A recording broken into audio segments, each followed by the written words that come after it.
আসসালামু আলাইকুম। আজকে আসছি একটা কথা বলার জন্য আপনাদের সামনে।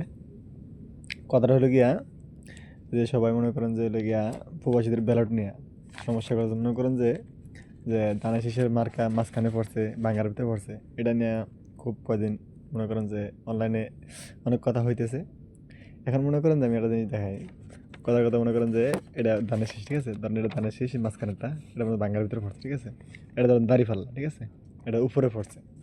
আমার কথা হলো গিয়া এখন যেহেতু হলে মনে করেন ধানের শীষ এখানে পড়লে ভাঙার ভিতরে ফলে মনে করতেছে যদি আমি ধানের শীষে ভোট দেই, ভাঙার ভিতরে থাকলে তাহলে এটা সমস্যা হবে, ঠিক আছে?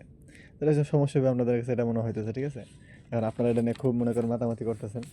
এখন আমার কথাটা হলো গিয়া যে মনে করেন যে আপনার দাড়ি ফেলা নিয়ে এত মনে করেন যে মাথা ব্যথা মানে আপনাদের এত চুলকানি এত সমস্যা, ঠিক আছে?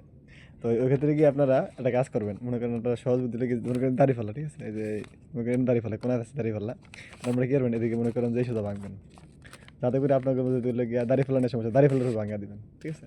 মনে করেন দাড়ি ফেলার ভাঙা দিলেন, এটা ভাঙা দেওয়ার পরে তখন এটার পরে লেগে এটা মাঝখান দিয়ে মনে করে ভাঙা দিবেন, মনে করেন মাঝখান দিয়া তো এবং করে আবার ভাঙা দিবেন, ভাঙা দিবেন এমন করে এটা বাস হয়ে গেল। আপনাকে মনে করেন ধানের শীষ একসাথে চলে আসলো, আর কোনো সমস্যা নেই। এখন দাড়ি ফেলা যা হোক, ঠিক আছে?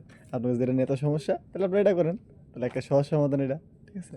তাই মনে করেন যে লেগে আপনার ধানের শীষ কোনো সমস্যা হবে না।